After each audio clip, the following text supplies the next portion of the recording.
From that day, we shared cafe lattes. Ooh, cafe lattes.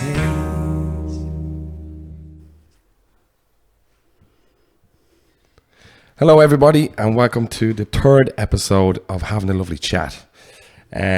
Today's episode is a little bit close to my heart because it's a charity that I really like and I've done a bit of fundraising for in the past, and I have Christine here with me.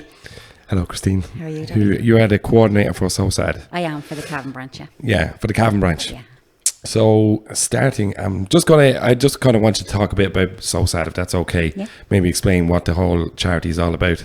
I know what it is, but maybe for people who's not familiar, so. Yeah, no problem at all. So SOSAD, for anyone who doesn't know, stands for Save Our Sons and Daughters, because we are all somebody's son or daughter. And it was started by a gentleman in Drogheda who lost his own child to suicide at 16 years of age. And when that all happened, his dad had kind of felt that there was no help for them as a family when their son was unwell. Then following their son's death, there was no support for them as a family for someone who had been bereaved by suicide. And then they went through their own mental health struggles, and they also found that the system was crap, to put it bluntly. So he didn't want anyone else to walk the walk they walked as a family. So what started with him in his sitting room with the hall door getting knocked on, people coming in looking for advice, evolved then into SOSAD, one office, and then we have a large number of offices then around the country. So we would have started initially with suicide prevention and real crisis stuff, but now we're our thing is suicide prevention through early intervention is kind of our focal now. You know? Okay, what do you mean by early intervention? I suppose when you think about it logically, if sometimes when people talk about mental health and they talk about the brain, because you can't see it. So if someone breaks their leg and they go to A&E and they get plastered, 6 weeks plaster, they're grand, they're out the door. If they don't do it, it becomes infected, it becomes worse, they might need surgery, and that drags on and on. Same works with mental health.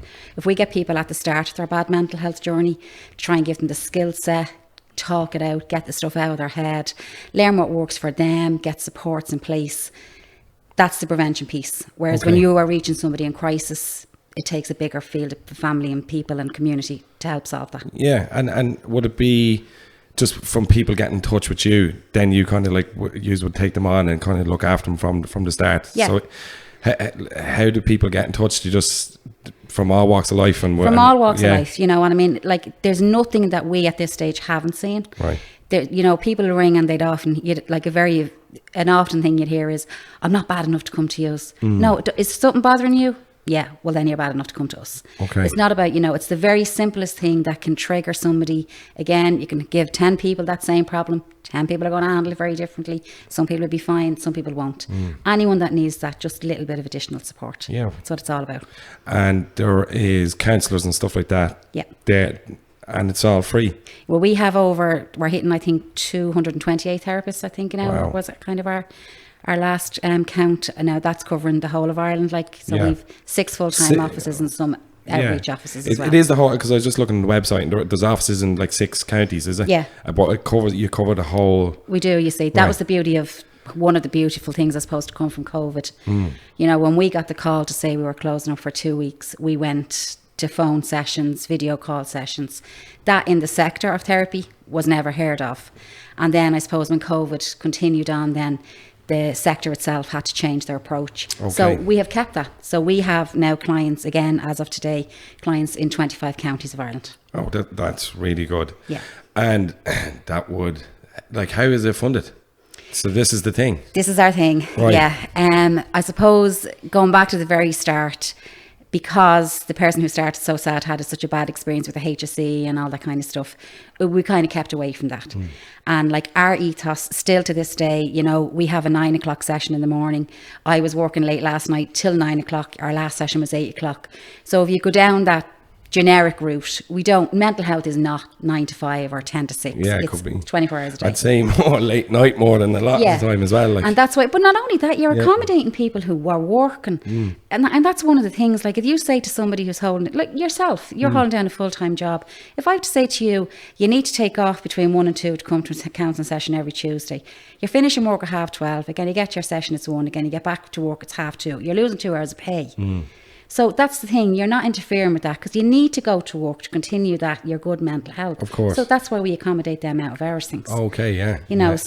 Counselling is one of our things, and then we've the phone line. But back to your question there about funding.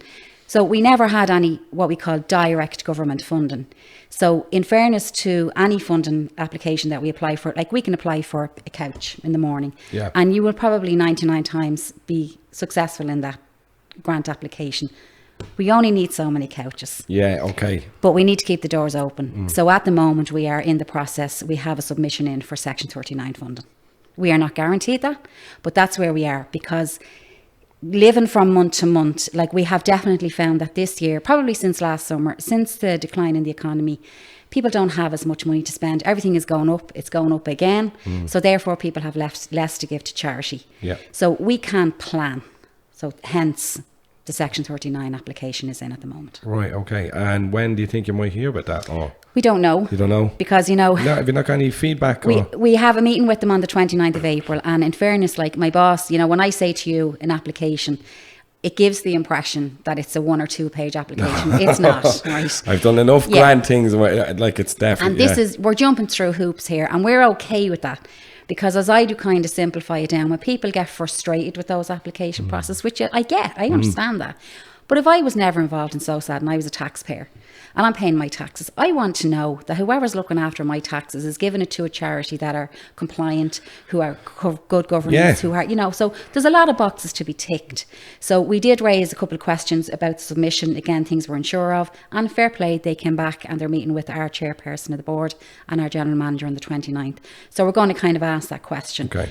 Because we have been led to believe that while the application process is in place, that the Minister for Mental Health has the discretion to give us some interim funding. So she can look at our application and say, okay, well, these guys are working on this. They need A, B and C. We need to check C, D and E. And while they're doing that, we'll help them keep the doors open. Right, so okay. And you kind of would that be like a month by month thing as well? Or we actually don't know. Because again, it's brand new for us. Yeah. It really is brand new for us. We are very, very blessed in, there are some. That's serious, but that's serious going to keep that funded purely by donation. And we have done that for 17 years. Like that's serious going. Like, yeah. wow. We offered just under 23,000 hours of therapy last year. Wow. And there is, and again, I am biased, but I am quite factual. No one else is doing that. No other agency is doing that.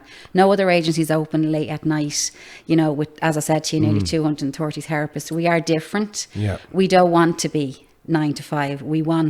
You have to extend that it has to be different. As you said, the out of hours and stuff like that to accommodate a lot of people. And nighttime seems to be the time when people reflect a lot more on themselves. The weekend. The weekend. Yeah. The weekend. Yeah. So that's a really good thing that you're doing there, to keep it open for that.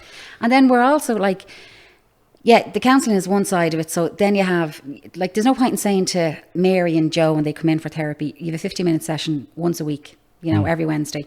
What does Mary and Joe do with the other 23 hours and 6 days that are in the week? So they hit a wall 2 days later. They can ring the helpline. Okay. We have groups then, we have DBT groups, we have young people matter groups, we've all that kind of stuff. So therapy is more than just 1 hour of the week, it's the whole week. Yeah, for sure. So that's where you need to have, and that's what we're trying to do. We're trying to change that methodology that you go to the doctor, you get a prescription, you go and talk to your therapist once a week and that's it, you're going to be grand. Yeah. It doesn't work that way. No, definitely not. Definitely not. Especially like prescription and all that. I don't think that is nearly could be the last thing you want to be doing, and you want to try and get to the core of the problem, really. And another huge thing that we do too, all across the offices, is we link in locally. So we would sit, for example, I sit on the TUSLA networking. Okay. We sit on the Drugs and Alcohol Forum, and we sit on the Disability Forum. So like that. Okay, so it's nearly cross-reference and all that stuff. Yeah. Because if you come in, whether you're a single bloke living on your own or you're a 50-year-old woman with 4 kids, when that's happening to you in your home, it affects all aspects of your life. It will affect your workplace because you can't go to work because you're feeling so low, or you can't get up in the morning because you may be in addiction and you need to take something, or you can't meet with family because that's a trigger for you and it's going to set you off. So all of those things, it's more than just one thing. It affects everybody. So when you're linking in with the other networks, it could be like the 50-year-old mother sitting at home with 4 kids who can't who just can't face bringing them, say, to football or bringing them to soccer. So you're linking in with someone else who does link in with soccer, who can pick the kids up or bring them, or you might need parenting classes. So you're linking in with all that stuff. Or the addiction, you're linking in with addiction services. So it's holistic approach. Yeah, really. okay, yeah. There's a lot going on there. Yeah.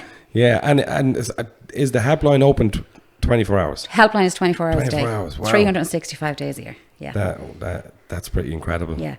To have that, like, to have that, and to have that kind of opportunity there for people to reach out. And they vary, like, they're not all crisis calls. Like, I was on call on Saturday from 6 p.m. till midnight, and the phone didn't ring till 9:45. But from 9:45 till about 11:20, I took 3 calls. You know, one was from a woman who was worried about something. One was from someone who had come through a journey and wanted to share his positivity. And another one was a gentleman who was struggling to see his child through separation. You know, 3 very different calls. Stories, yeah. None of them crisis, but just like that, you hit the nail on the head a few minutes ago. Saturday night, sitting at home. Yeah. What do I do here? You pick up the phone, you talk to someone. That's really good. And do you know what? It's actually good probably to get that positive feedback from the guy who called you as well, to know that you're actually helping people. But I knew then when I was logging off at 12 o'clock that 3 people were going to bed and able to put their head on the pillow because they had got it out of their head. They weren't bringing it to bed with them. Yeah. And that's probably such a good thing to do, because how many times you sit up at night bloody looking at this thing? We're all guilty of that. Oh, 100%, yeah. All of absolutely, yeah. Like I actually went to SOSAD before, years ago. I was telling John earlier on, I lost my best friend to suicide about 6 years ago. And I kind of went off the rails a little bit for about a year or so, as you do. Never really experienced firsthand death so close before, and I did go to, and I thought it was great. And then we actually raised money in the concert hall. We done a big night for him, and we donated the money to SOSAD. And I'm always trying to do stuff for SOSAD. So, like, is there a lot of events going on at the minute? We do have a few events coming on at the minute. You see, our thing. There's the flip side to the events, right? Every event, you know, you'll always get people who'll ring and say, I only raised €100 in the raffle. Never such thing as an only. You know, all the €100 and the €2 and the €5,000, they all add up and they keep the doors open. But while the money is great, there's absolutely no sense in us sitting having €2 million in the bank if people don't know we're around. Yeah. So every fundraising event, no matter how small, has to be an awareness event. So that's why, you know, we like to get involved. We like to, if somebody is having, just say, let's hear tomorrow morning you are having a coffee morning, we like to have some literature, you know, some posters up, the phone number, you know, advertised. Of course, yeah. So there is a lot of events going on. And then the other thing with the financial aspect, what we're kind of worried about at the moment is, events are great, but you don't always get them. You know, you might say, I'm running a coffee in the dock in the morning, I'm expected to raise €500. And we say, okay. But you might, for 10 different reasons, might not get to bring that into us for 2 months. Yeah. So you can't. So that's where we're at. While there's loads of events going on, it doesn't mean the cash is coming in with the event. But there is a lot of events going on at the moment, and there will be a lot of walks in May for us. And yeah, we've a big Easter raffle going on at the moment, which has some phenomenal prizes. Right, okay. Man United, for anyone who's a United fan. What's that? I mean, tickets and all that kind of stuff. They're only a €5 ticket, you know, like. But well, that's what I was going to say. Like, after this, I'll if I can get some of that information, that would be great to definitely share that, because it's good to get involved in any of the events. We actually done one in January with a local running group, Cup of Cardio, and it was the 12k at Christmas, but we were supposed to do it before Christmas, but what happened was there was too much ice all over the footpath, so we were like, we'll leave it till January. And then we got a great turnout, and I think we raised like nearly €1,500 for it. So it was, do you know what I mean? It's great, and I'd encourage anyone to try and help and get that, especially if you are kind of, what I say, struggling at the minute a little bit financially. And even like that, people think, I can't give €100. Some people can't even give €2, and that's okay. Yeah. But if you can share an event, that's great. Yeah, exactly. As you said, just get the awareness. Tell somebody, I heard your woman talking to your man on this podcast about, you know, if you're all, you know, give a phone call or whatever. So everyone plays their part. It's not always about the big events or the big money or the big podcast.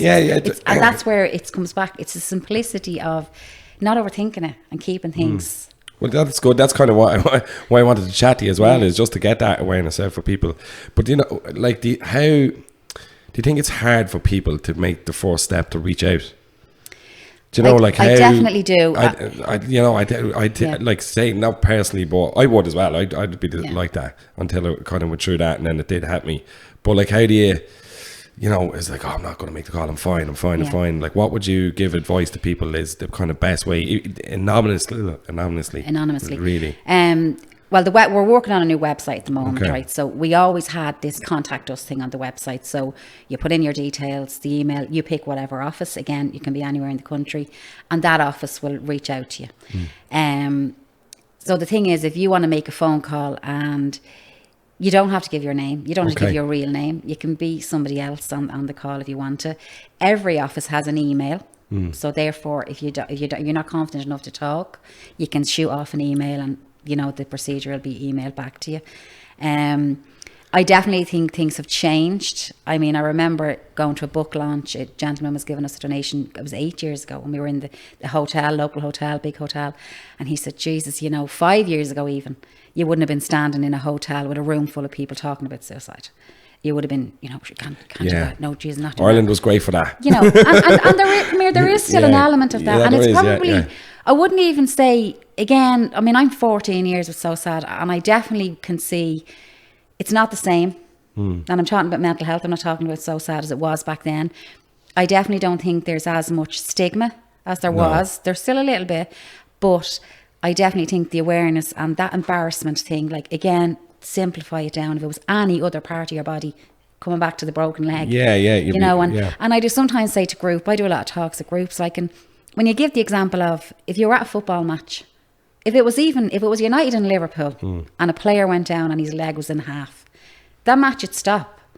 And not only the player belonged to the team, the team belonged to the player, would come over, the other team would come over, make sure they're all right. I'm sure the other physio would come on. Of course, you come together, like, that's, you don't. And why is the same when it's something in your head? Yeah.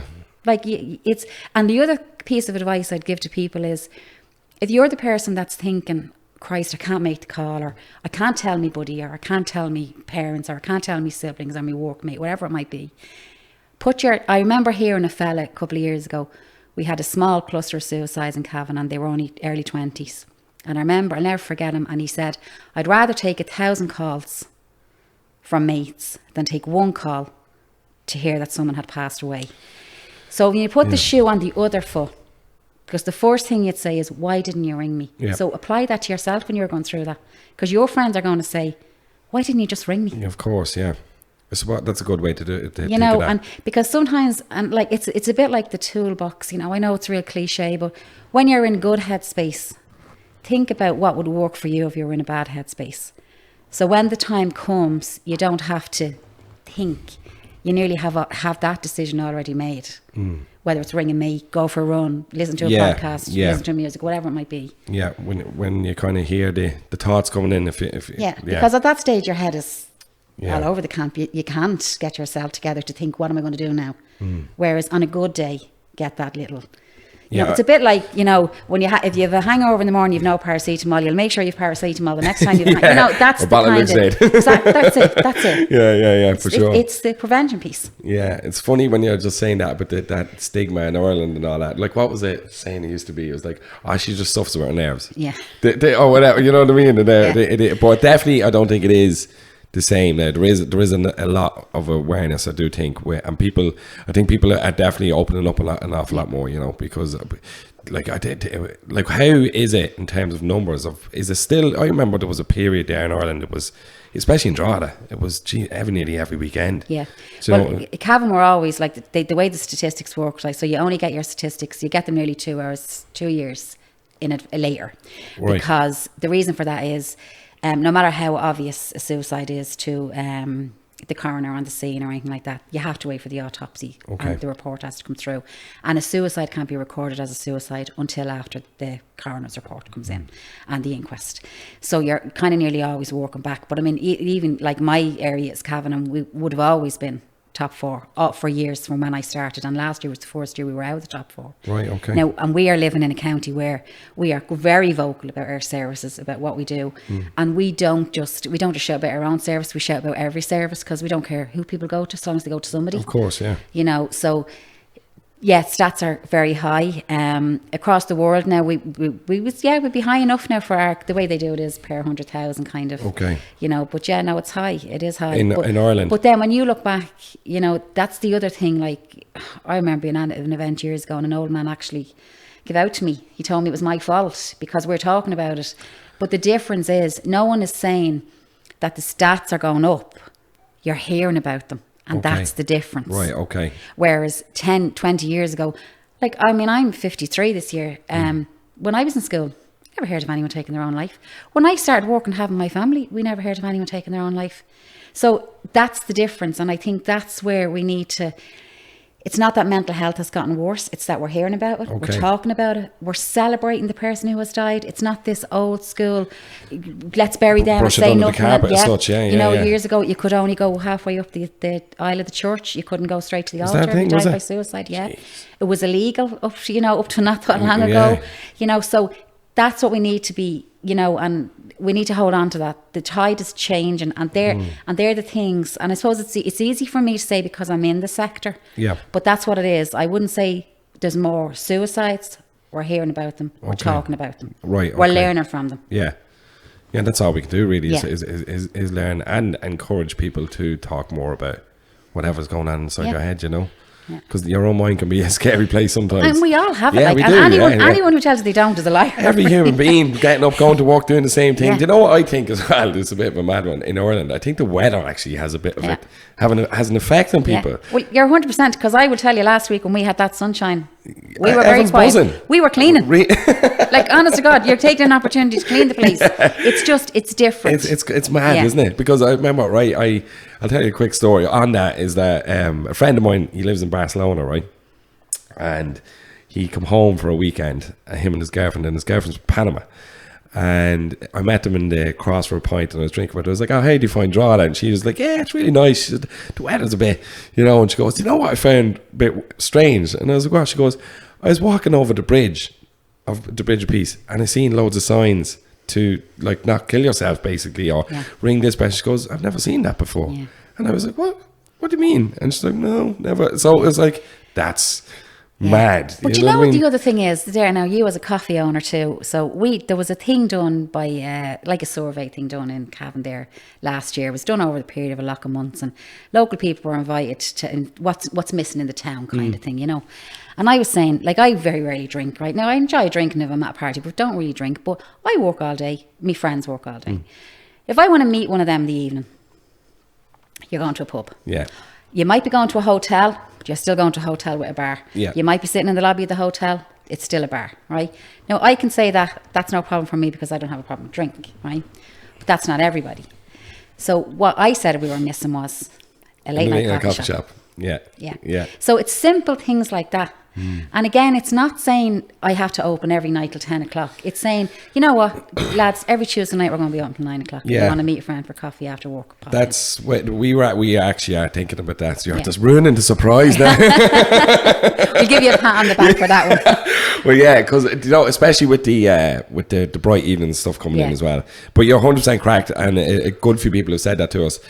We did it, I think, about a year or two ago, and it didn't really, but we were only kind of getting a start, but now they're well established. And I think the whole industry of coffee and drinking, and people aren't drinking as much, and like, for sure, especially even like, you do feel like lads do meet for coffee, like, and stuff like that. Oh, absolutely. And again, you see that's where you see the tide turn. Yeah, you do. Like, even like someone to live in Canada there for a couple of years, and I know when he came home, he was saying what he felt here was, he came home just at COVID, and it was just a crap time for everybody. That, in the winter, it's 4:30, it's dark, you're nearly going home from work, you put on your jammies, you're in front of the telly for the night. Whereas when he was in Canada, when the weather changed like that, you went from going to Grouse Mountain in the grass to see the bears, and that's then turned into a ski slope. Right. So they work with the seasons, so you're not, it changes. As in, they've got things to do. Always something to do. That's exactly it. Yeah. Whereas here, you're kind of, everything is shut down because it's dark. Oh, yeah. You're going home, you're lighting the fire, and you're having your dinner, and that's you for the night. Like 100%. And then, but then that becomes that's like all the time. Then you're like, oh, I'm going to go crazy. I need to get out of the house, Yeah. like, you know. And or I think Ireland is poor for that, Yeah. for things to do with the weather. Even to go somewhere with your kids. If it's Yeah. raining, do you know what I actually Yeah. regretted doing? Right, 2 weeks ago, I think Ruth was working, and I ended up bringing my little 1-year-old to the shopping centre so she could run around. Yeah. And do you know what I mean? At 9 To run off the energy, like, yeah. and it's Yeah. like there's nothing to go and bring your kids there. Like Ireland is just so. And the same applies what we were saying about meeting a friend for coffee. Yeah, applies. same You're thing. at work Yeah, all yeah, day yeah, and yeah. coming home to meeting your kids, like that, you want something for them to do. Maybe a Thursday night. I was thinking a Thursday would be nice. Friday and Saturday probably are going to. But again, you could be right. You could be like on a Friday night, instead of going to the pub, we'll just go for a coffee. So no, I think we'll do it. Yeah. But I mean, like, and again, I'm aware that comes with electricity costs, with staffing costs. Yeah. You know, that's. But it takes but time. it takes time to Yeah. build up. But I do think definitely, like, you know, especially with the bright evens coming out, people don't want to go to the pub, and it's like that. Definitely have a coffee instead. And it could be even like, I mean, I have to say, I can only speak for myself. I'd love nothing more than know that, you know what, me and her are going to meet now every Tuesday night in the coffee dock. Yeah, Because I know they're open till 9. Yeah, for sure. Yeah. I know it'd be a good point to do. The thing is, I don't know whether, like, I don't know if I would drink a coffee so late. Yeah. But you could do a decaf, Yeah, that's and it. hot chocolates and all, and teas and all that kind of stuff. But yeah, So I patent that idea now, so I want 10%, right? 10% goes so sad. But you know, but I mean, it's not, as you said, it's not about the cup of coffee. It could be a bottle of water, but it's about having a space, I suppose, that's not generated by drink. I know, because I you know, I'm sure I'm not the only one, but once you have 1 pint to 2 pints, and then it just. But you know, the other thing, the knock-on effect that is, if you have your daughter there now. Yeah. So if your daughter knew you were going out to meet John, is it? Yeah. Every Thursday night, Daddy, and she could be 3 or 4. Where are you going tonight? I'm going to the pub. I'm meeting John again. So that pattern is in her head. My dad goes to the pub every week. Yeah. So that becomes behaviour for her. Then Yeah. after a while, you know, when her turn comes, I'll go to the pub every Thursday. You know, so you're changing the narrative there as well for the generation that's coming up. That socialising is not all about. That's a very good point. Drink. Yeah, that's a very good point. Are we getting over that? Because I do think Irish people have a thing. Well, not maybe so much anymore, but by socialising away from alcohol. Do you know what I mean? But where do you? That's what I'm saying to you. Where do you socialise away from? Like, if you were to meet Walks. a buddy, go for a walk. Yeah, No, I'm not a walker. Like, I don't. You know, or you go to cinema, but you can't go talking to cinema. Yeah, you know? exactly. Yeah. There definitely needs to be more space. And like that, you might have the price for the bottle of water, or again, you're not talking about spending a fortune, but you might not have the price to go for dinner every week with your friend. Of course. But you could have the price to go and grab a bottle of water and sit And down again, and I have an hour. suppose it comes back to the likes of you and any coffee shop owner. Like, do you want to make €1,000 on the Thursday night, or do you just want to keep the door open and keep socialising and cover your costs? Like, I know it's business as well, but it depends. I like doing that. That's what, like, we have little events and stuff like music gigs, and we just stay open. And I just like that. I 100% would get The behind social that. aspect Like, of it, absolutely, 100%. I used to run gigs in pubs, and then have a coffee shop now. So I'm kind of, it's like, I want to do, I'm a bit older. Can't be drinking. Can't do it with the hangovers. No, jeez, they go on for about 3 days now. It's awful going. Yeah, it is. No, but that's a really good idea. I think you might give me the kick up the bum now. But like that, your own daughter, like in the narrative you're setting there. It's a good point that, because like, you know, even as I was a kid, and you think about it, it's like, sure, it was always just seeing your parents. The pub, where are you going? The pub. That's it. Yeah, it's mad, isn't it? Yeah.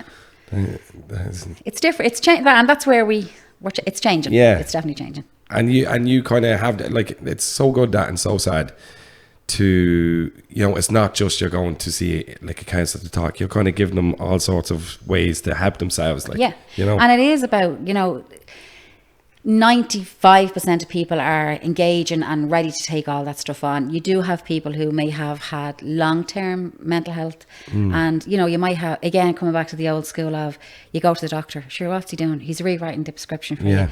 May never have looked at your medication. So when someone comes into us and you have that old school mentality of, well, sure, I'm on this, I'm on this medication now. If you're even saying to us, I'm on this medication 2 years, well, you're going back to your doctor to have that reviewed, like. Okay. Because now you're doing the talk therapy along with that. It's not just about, you know, and if you have the old school style of, I'm on this medication 10 years, well, you're definitely going back to your doctor, like, with your GP to get, you know, full assessment done, bloods, health, you know, you've changed. Why are you still on the same dosage that you were 10 years ago? You know, that kind of thing. You know, that old thing of writing the prescription as you said, that language of the madhouse and her nerves and all that stuff, we're years from that. Yeah, it's great. Yeah, it is definitely. Yeah, it's good that we have it. It's a bit like, I remember one woman saying to me something about Havin General Hospital and the psychiatric unit, but it was never the psychiatric unit, it was downstairs. She's downstairs. Right, but everybody knew what that meant. Right, yeah. It's mad, isn't it? It is just when you think of how things have changed, but no, but there definitely is 100% more awareness now around like society, which is great. And so what is the big event? So I was going to say about Pieta House, they have got the darkness into light. What have you, is there anything similar to that for SOSAD, or would you work with them? Or no, we don't work with them. They see, they're again a little bit different than us. They offer a set amount of sessions and that kind of stuff, and they work mostly with people at crisis point. Again, it comes down to funding, and I'm sure they'd love to have offices all over the place and see everybody. They can't do that either. So I suppose working hand in hand with that. But I suppose there's a lot of public stuff in relation to their money and their salaries and stuff like that. We don't have that. We've a very, very small salary bill. So what we have seen over the last number of years is people will do a walk, on the night of the same date, but they will come in and donate to us. We wouldn't necessarily be organising that. Other people organise stuff like that.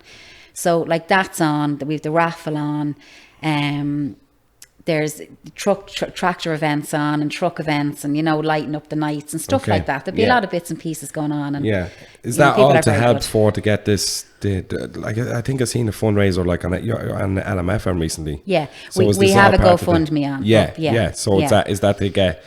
the GoFundMe is direct donation, so that's where you'll see that figure going up. Okay. The other events that will just go into the bank account. So there's always, people have been very good. We did have 2 massive donations, corporate donations last month that helped us through that. Deadly. People see, if you walk across to the Drogheda office, to the naked eye, you see Carmel behind the desk, and you say, Carmel's probably getting paid our wages, and the rent has to be paid. There's huge background bills that we have to pay, and people don't realise that. And so when people think, we raised $2,000, or they're all right now for a while. No, we have a background staff that have to be paid. We've rates, we've electricity, you've light, you've all the stuff you can see. But then we have like our systems, like our programming systems, and all of that stuff that we have to be compliant with. And without them, you're not compliant. So all that stuff has to be paid for. Phone lines, we have a free phone line. It has to be paid for. Yeah, for sure. Like, I don't know if you're allowed to, but do you know a rough cost of what it is? Or do you don't? It's roughly approximately €65,000 a month to run SOSAD Ireland. Now, when you put that into perspective at the quantity of clients we're seeing, like we've over 800 clients. Wow. It's a drop in the ocean. Yeah, for sure, Like it's really nothing.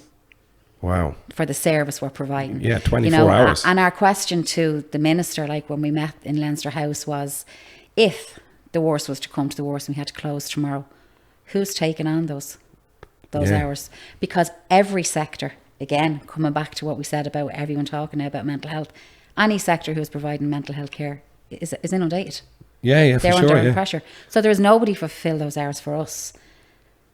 Which is it's good that everyone is so busy, because again, it's changing tide. Yeah. But good and bad. Yeah. In a way. We are looking after. We need our clients looked after, and they're our priority. And what is the feedback from the ministers? We have been told that they don't want. They're saying they can't close, which we would 100% be in agreement with, and they're saying that they want to help us and they want to support us. So the way Section 39 works is they might come to us and say. Now, again, I'm surmising here. We've no evidence of what she's going to say to us, but the way it normally works is, so we had to say 23,000 hours of therapy last year. They might say, okay, this is your first year to receive Section 39. We'll cover the cost of 1,000 hours of therapy. Okay. See how you get on, review it next year. They might say, we're not happy with your service, which we know they won't, because we are compliant in every capacity there is. And then they come back the next year and say, they might cover 2,000 hours of therapy. Right. You never get 100% funding, you get proportionate funding, which means the fundraising, the awareness, all that stuff still has to go on. Yeah, for sure. But it takes the pressure off. Yeah, okay. It's a bit of a helping hand. So. Because you're kind of, like, we have spent the last 5 weeks, like I'm part of the senior management team, and our last 4 months have been about finance. Okay. It shouldn't be about finance. No, yeah, no, that's you don't want that. It's nearly the last thing you want to be talking about. Now, we're very blessed that the team beneath us are, phenomenal people. So every client is looked after to the max still. But I don't want to be. worrying about, are we able to pay the rent this month? Are we able to pay salaries this month? I want to be going, what service can we open out? What's needed in the community? Of course, just going out what's helping lacking, people. You want to be adding. For sure, yeah. And what do you think, what do you think it is the reason why? Is it just a broad range of reasons why people, or is there something that's standing out at the minute of why people are kind of reaching out to SOSAD? And I think it's combination. I think people are reaching out. Do you mean financially now, or for support? No, I mean for the actual people reaching out for help. Yeah, I think the tide has turned. I think people are listening. Yeah. People are, now again, unfortunately, we still have suicides. We still, I don't think that will ever be alleviated, because I think that's just the nature of us as human beings. Yeah. But I think people are listening. The prevention piece, they're thinking about that. This is not just 1 hour a week. They can link in with other agencies. We can get, more supports in place for people. I definitely think it's not the same as it was years ago. People are looking at their mental health the same way they look at their physical health. Yeah. We can't be banging on as a nation, as a world. I wouldn't even just say Ireland, as a world about, you have to eat healthy and you have to you have to get 10,000 steps in, eat your 5 a day and all that, and then not look after your head. Of course, yeah. You can be the fittest and fiddle in the world and the best runner and the fastest runner, and then go to bed and your mind just goes bananas. So it all comes hand in hand. Yeah. And how do you think social media plays a part in it? I think, I remember during lockdown, I was on call, and I remember a person ringing. And he was ringing regular, and it was a bit of support from that. He was used to, it was gym, and he used to do a lot of socialising. Of course, that went out the window. And it was my first kind of real introduction to social media's effects on people. Okay. And he had rang anyway one day, and he had said about an ex-girlfriend of his, and had bought a new car. And she'd put a picture of the car up on social media. And he says to me, "Where'd you get the money for that?" I said, "I don't know where she got the money from." I said, what's the relevance of, because I knew there was more to it. He wasn't, and he says, but I can't understand where she got the money from. When we were together, she didn't have that kind of money. And I said to him, but did you never look at, does she have to have that car to get to work? She needed that car. Did she go to her credit union and borrow it? Did she go to her parents and borrow it? Did she open her purse and take the money out? Did she get finance? He never thought about anything. All he saw was the new car. Okay, yeah. So I said to him, he was a runner. And I said, so I'll ask you a question about social media. I said, because all you've seen is the car, not the need for the car or how it got there. Did you go for your run this morning? He said, yeah, I go for my run every morning. And I said, okay. He said, I done 5K in whatever it was. I can't remember what it was now. I don't know. You tell me, what would you do 5K in roughly? 10 minutes. 10 minutes. But let's just use that as an example, right? Well, say he said, I done it in 10 minutes. Yeah. And I said to him, and did you post that up? And he said, yeah, no, I posted up me run. And I said, if you'd have done the 5K in a half an hour, would you have posted it? Well, no. And I said, there you go. Social media. Yeah. You are putting out to the world what you want the world to see. Yeah, for sure, yeah. And I think that's the thing with social media. Everybody, all of us, regardless of your age, regardless of your sex, your gender, your lifestyle, whatever, you put out what you want everyone else to see. For sure, yeah. So therefore, if you're following 1,000 people on Instagram, you're seeing 1,000 people putting out their best life, and you're sitting there going, why is my life like that? That's a good way of looking at it. Because it is that. Yeah. It's just like the filter on the pictures. It's like you go to an event now. I mean, I go to a lot of events, take a lot of photographs. You see me there, you turn the camera, and I hate looking at myself. And everyone goes, is that all right? I say, it's fine. I don't need to see it. It's fine. But then, oh no, take that again. Right, yeah. Oh, Jesus. So, that's the thing. That's exactly it. Yeah. So, I think social media has the part to play in life. I think we all sit and we scroll and whatever. But it's when the scrolling impacts, well, one, the time in your day, and two, again, be mindful of, because, and again, coming back to what I said to you earlier, take your own advice. Why didn't you ring me? So if you're feeling bad, why wouldn't you? The same thing. Everyone looks perfect. I'm only putting out my perfect self too. Yeah. So why do I think everyone else is putting out their real self? Yeah, for sure. Yeah. That's a good way to look at it, because that's what it is. And I do think then people say, oh, they're away on holidays. Yeah. Or do you know what I mean? And I was like, relax. But the holiday thing's the same. Yeah. Have you been saving all year for the holiday? Yeah. Did you get a credit union loan? Did somebody get a bonus in work? How do you pay for the holiday? Nobody sees that. No, not at all. And the other thing is, why is like you're working hard or whatever, and then you're like, how is people affording all this thing? Do you know what I mean? And then it's like they could be, I don't know, as you said, taking out loans to do all that, which is fair enough, whatever people want to do. Yeah. But then the appearance of it is like, I'm doing something wrong here. Do you know what I But mean? then coming back to the mental health side of that, the holiday is needed. Yeah, no, 100%. The holiday is needed. You know, 100%. that's the other thing. Yeah. You need something to look forward to. We Yeah. can't just be dragging ourselves through life day after day. It might not be a holiday. It might not be, you know, the Seychelles on the beach, you know, with the you know, personalised butler. It could be the hotel in Cork for 2 nights on a deal. Yeah, absolutely. Just to, You know, just to get a bit of yeah. headspace. Yeah. Yeah. John was only back from a cruise there, didn't John? He looks really refreshed. Come back with a flu.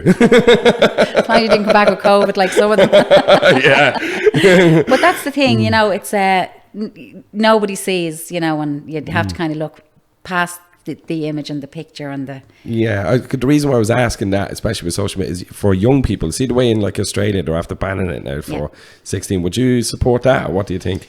I definitely think, like when I look back to when I was in school, and my eldest is 33 this year, even when he was in school, right? So he only got a phone at confirmation age. There was absolutely no necessity, regardless of any parent, you know, many parents are shooting me down for saying this. There's no reason for your kid to have a phone in school, right? Because we all were brought up without the phone in school. If you got sick, the head teacher rang, you know. If you're going to be late, you can ring the school and say, tell Jimmy I'm going to be 10 minutes late, not to be panicking, I'm on the way. So there's no justification for phones in schools, or if they have to bring them in, if they don't want to ban them, which they probably won't, because it comes back down to the rights of the child and the rights of the parent and all that stuff. Put them in a locker. Yeah. Put them somewhere. They shouldn't Those be things accessible. they have at the comedy gigs, you know, the little time, they're a great job. Now, I know there is talk about that coming in. Yeah. And an example of the social media is, again, in coming back to Havin, you know, there a number of years ago, there was a 12-year-old girl took her own life. And she was being bullied in school. Jeez. Now, in my day, if you were being bullied in school, you came home from school at 4 o'clock and you weren't bullied till the next morning, right? It doesn't make it right, but that's the way it was. Oh, okay, yeah. And this poor old kid was going into secondary, and her parents did everything they could to get her away from them bullies and sent her to a secondary outside of her own catchment area. But the bullying continued because it was social media. Yeah, online, yeah. 12. So there's a family burying Jesus. a 12-year-old. And those, in fairness to those kids, because they are kids. Yeah. They don't know the damage they're doing there. No. So who's responsible for that? Like, we have to take responsibility for our children and sure. what they're doing and what they have access to. And I'm not a fuddy-duddy by any stretch of the imagination. But there has to be parenting in the home. Yeah, like, I agree. One of the networks we were sitting on there now, to come back to what we talked about earlier, they done a survey. 500 kids between the ages of 12 and 16. And they asked them, what do they want in their life? Family, friends, all that kind of stuff. And the survey come back. And when the survey come back, they impacted in on 200 and they did a more in-depth survey. You tell me the 3 things that them kids wanted. 12 to 16. In general? What do you think? What would your gut instinct say now that they wanted? A phone. What else would they say? A phone. New clothes. And no. And that's the misconception. Now, that survey was, they wanted to have dinner with their parents at the table. You're joking. They wanted their parents to know their friends. And they wanted their parents to know their friends' parents. Right? Right, yeah. So when we bring that survey, that's a factual based survey. It's done through the research thing through Trinity College. It's not a gimmicky, it's factual. Wow. And when we bring that to groups like that, you could be talking in a school to maybe 100 parents, and of course 100 parents are looking at you. Sure, what does she know? You know, I'm a parent. I'm not perfect by any stretch of imagination either. No one's asking you to make a 4-course meal for 3 kids 7 nights a week. We're asking you to sit down. This again is your children telling us. Yeah. Sit down once a week. It doesn't have to be a home cooked meal. Get the takeaway, but eat at the dinner table with no phones. You know, like I remember Steve from Sipsy saying to parents one night, why don't you get your kids engaged in preparing the dinner? Yeah. There's the peeler, cut the potatoes or cut the carrots or whatever, and give them a skill set. Yeah, for sure. That's the other thing. And the other thing then you say to parents, again, and parents think you're giving out to them. You're attacking not. them nearly. Yeah. The other thing is, and I remember saying to a group of parents one night, how many of you sit down at night with a knife and a fork for the dinner on there? Yeah, you know. How many of you sit down with your knife, your fork, and your phone? And everyone starts laughing. Yeah. And how I'm many not is, yeah? Yeah. And how many is give out when the kids sit down with their phone and halfway through the dinner they pick it up? Oh, 100%. Get that out the table. That's it. Yeah, yeah. Learned behaviour. Yeah. Why are we asking our kids to don't use your phone at the table, don't answer the call, get Yeah, off for the... sure. When we're doing, you get up from the table to go to the loo, what do? You pick the phone up and you bring it with you. Oh, yeah. Yeah. There for 10 minutes, reflection. And that's, exactly, but that's why we need to take responsibility for that. Like, we can't be giving out to the kids. Yeah, that's it. Like, I also remember, God, one night talking to a fella again from SIPSI. So SIPSI is the children, young people and adults group and thing. And he said... would that be low? Like, yeah, they'd be everywhere. They'd be in every county, okay, SIPSI, you know. Yeah. And he said, the woman was saying, what do you want me to do? And he said, who pays the bill? She says, well, I pay the bill. Who pays the Wi-Fi? I pay the Wi-Fi. Well, if you're telling him to get off the phone at 10 o'clock and he won't get off it, you pull out the Wi-Fi. Yeah. Or you stop paying the bill. Again, you can't be letting a 14 and 15-year-old kid telling you, I'm not coming off my phone. Yeah, for sure. No, yeah, you're still a child. Yeah, You know? absolutely. And I remember one night as well, we done a lot of things. After that spout of suicide, we did a lot of, there was a lot of drugs involved. And we did a range of talks with one of the drugs Garda fella from Cavan Monaghan. And I remember Mick sitting at the thing. And it's great learning when you see someone else doing something, how it stays with you. And there's a woman sitting in the audience amongst another group of parents. And he said to her, if I was to tell you, she was giving out, he had said something, she was giving out. So of course he knew what he was doing, he's playing the game. And he said to her, if I was to tell you, the fella sitting to your right was a paedophile, would you sit there? She said, don't be not, you're winding me up now. She said, of course I wouldn't sit here. He said, no, he said, hear me out. If I told you the fella to sit to your left, he said, was a drug dealer, would you sit there? She said, well, come, get to the point. She said, what are you trying to say? And he said, would you allow your child with unrestricted access to go to bed every night with their phone, where they have all of that at the touch of a button? Yeah, wow. And then you were saying, no, I'm okay with my kid bringing the phone upstairs to bed at night. Yeah. Again, we as a society, it's responsibility. have to take, It is. Yeah. Rather than waiting on like governments and legislation and all that kind of crack. I mean, just it comes back to the home. It comes back to it does. And I know, come here, every parent, you're trying to hold down a job, you're trying to get the kids they want, you're exhausted, you're coming home, you're doing homework, you're doing washing, you're making dinners, you're trying to get them to bed, you're trying to get the lunches ready for the next day. I'm not saying it's easy. Yeah.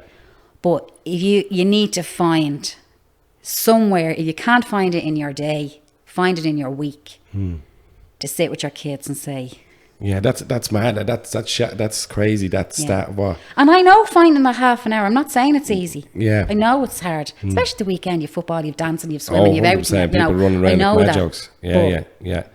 Or even if it was on the way to training or on the way to the match, no phones, let's have a yap in the car. Yeah, for sure. Yeah, because I'm a devil for that. Like the phone on and be listening to music or something like that. Even, but yeah, you know, you won't even think of it in those little moments, like, you know. And the thing, like, about the group of the young people, I always say to groups, my house was always the open door. All the kids were always in our house and coming and going. When you're saying to the young people about, you know, who can you talk to when you're feeling upset or you're not feeling yourself, the usual suspects are your teacher, your principal, your coach. They mightn't want to go to them, but you can always be sure within your gang of friends there's always one cool parent or that they all seem to like. Go to them. Yeah. You know, it doesn't always have to be a person of authority. You know, and that's where, like, I would rather, and again, it's personal for me, like, I would rather have an open house and know where my kids are than my kids been gone all day and not know where they are and who they're with. Yeah, for sure. Come in and kind of sit, have a bit of crack with them as well. It's just bringing it down to simple things. It really is. It's a simple level. Yeah, it is, and I'm just thinking about that. Like, that is pretty. It's a bit profound. That, like, you know, but it's not rocket science. No, it's not. It's not. But it's so simple and things that you can really change just like that. You know. And And I know people hear me and they'll say, oh, "Where does she think I'm going to find a half an hour in the week?" But would you not like to think that half an hour your kid is coming talking to you if there's something up or something wrong? Absolutely. You know? And that they always know you're there. They might never be anything wrong, but they know within that half an hour every Friday night or whatever it might be, that if there's something going on, that's the time I can talk. Whereas if you're the type of parent that just doesn't have the time, and I will say doesn't find the time, what happens there? It's no point then saying I should have. Again, it's prevention piece. Yeah, it is, yeah.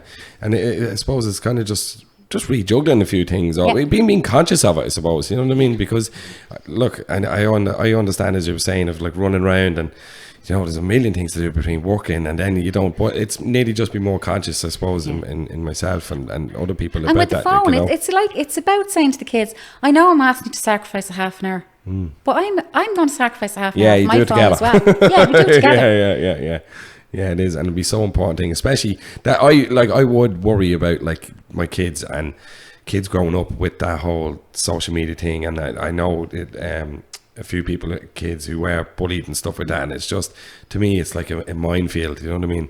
And do you have like kids coming into SOSAD as well? Well, we take 16 and up. 16 and up, okay. And because underneath that age group is kind of a really specialist area. Yes. Now again, it's signposting. We wouldn't, if you rang and you had a 14-year-old, we wouldn't be saying, no, we don't take him, goodbye, you know. We would say, we don't take him, but so take them. Probably set them in the right area. Because the way we are now, like with phones and social media, I know us, I mean, as society, we're trying to backtrack now, right? Maybe it'll work, maybe it won't, like that with schools and whatever, and as you said, countries ban stuff. The genie's out of the bottle, it's there, like, you know. It's there. We can't undo it, but it's what do we do around it? Yeah, regulate it a little bit. Part. Yeah, you do. Yeah, definitely. Yeah, as parents and as everybody, I think a lot more people are getting way aware of that now. Especially you see kids. I'm always giving out for my young fella, but he plays the game. He doesn't have a phone. But in his school, all the parents on the group have kind of came together and said there's no phones. They're not, as in not buying them a phone until they leave school, especially just into secondary, which I think is a good thing. But I think stuff like that, as parents, just being even collectively coming together to try. And it's educating your own kids about what's acceptable and what's not acceptable. Again, coming back to, if somebody is calling you names on the phone, why is it okay for you to call them names if it hurts you? So it hurts them. It is education, like it is about that. And come here, I know, you know, your 2-year-old is teething and she's cranky and you stick her in front of Miss Rachel. Grant. I did that with Barney. Do you know what I mean? We all did it. But Miss Rachel is worth 10 million euro now, or $12 million. Like, but I mean, again, it's not about being perfect. None of us are. For sure. No, absolutely. But it's just about hacking out that little piece of time. Yeah. And you might find that the first week, that's probably going to be murder. Nobody wants to give up their phones, you included, you know. But you'll find that, you know, actually, I enjoyed that. That was all right. Like. And the kids might enjoy it, they'll never tell you. But you know, if the next week they don't fight as hard. For sure, yeah. You know well, that was good crack. That was all right. Yeah. Or a board game. Like, I mean, my kids are, like mine are like 33, me older girl is 30 next week, my daughter's with me till she's 26. We play Monopoly, we play board games, we play Pictionary. You know, we don't do that 7 nights a week. We might do it once every 2 months, but we've quite cracked. Yeah, exactly. Yeah. Suppose that's just reconnecting with your family, really, isn't it? And your loved ones. Yeah. You know, and that's probably a big, massive part in the whole mental health thing is taking that time to spend with the people that you love and stuff. You know, because as difficult and as awful and as horrible as it sounds, it's too late when they're gone. Yeah, exactly. Yeah. And that's not, you know, not taking mental health and suicide out of it. You know, if somebody dies from illness, you know, you still think, God, I wish I should have, I could have, why didn't I? You know? As humans, I think we think time is limitless, where it's not. And we all know, you know, life can change in a heartbeat. Absolutely, you know? We all are going to have that, and if you haven't, everyone is going to have that at some point. And it's dead right is just to enjoy those little moments that when you can, you know. Get down to enjoy you as well, like that's the, you know. I'm a cool parent. But that's, you know, but I mean, I heard a really simple thing, you know. Me mother-in-law's having a clear out in the house, and she had these beautiful Wizard of Oz figurines. Okay. And they were always promised to my door, and her sister, she'd be. My mother-in-law's sister said to her, why don't you give them to her now? And she says, no. She's like, you know, when I pass on, they're going to her. And she says, why don't you give them to her now and let her see the joy in her face? And you know what? It was like, for me, it was like a light bulb going off. And I said, why do we wait until we die to give people stuff that we know means something to them? Like, instead of leaving everyone to kind of clear out a house but a bit like that, let people enjoy you. Yeah, for sure. For while you're here. Yeah. And enjoy things, but people are very important. Yeah, no. That connection.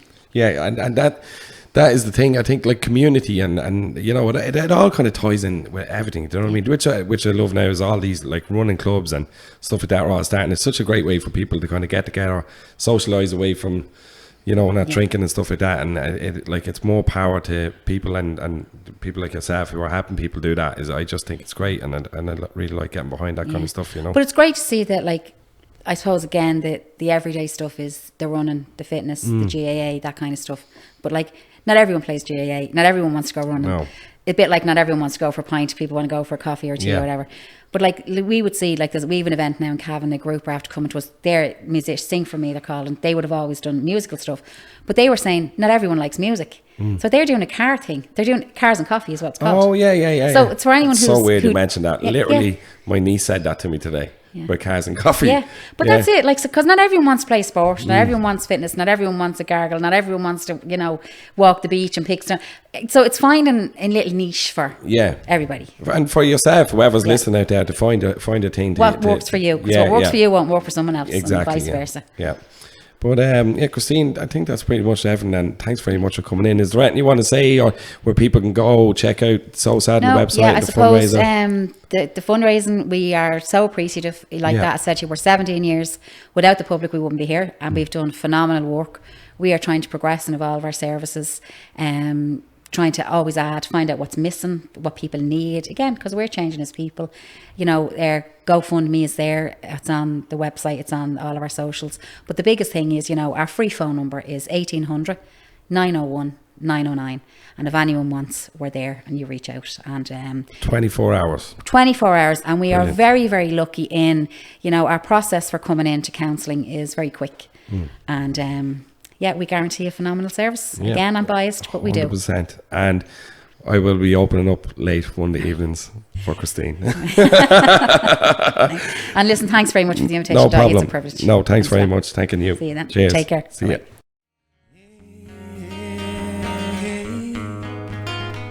From that day, we share cafe lattes.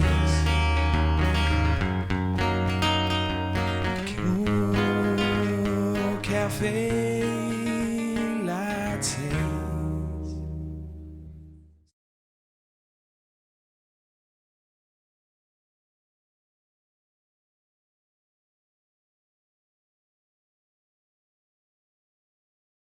Hello everyone, my name is Dahi.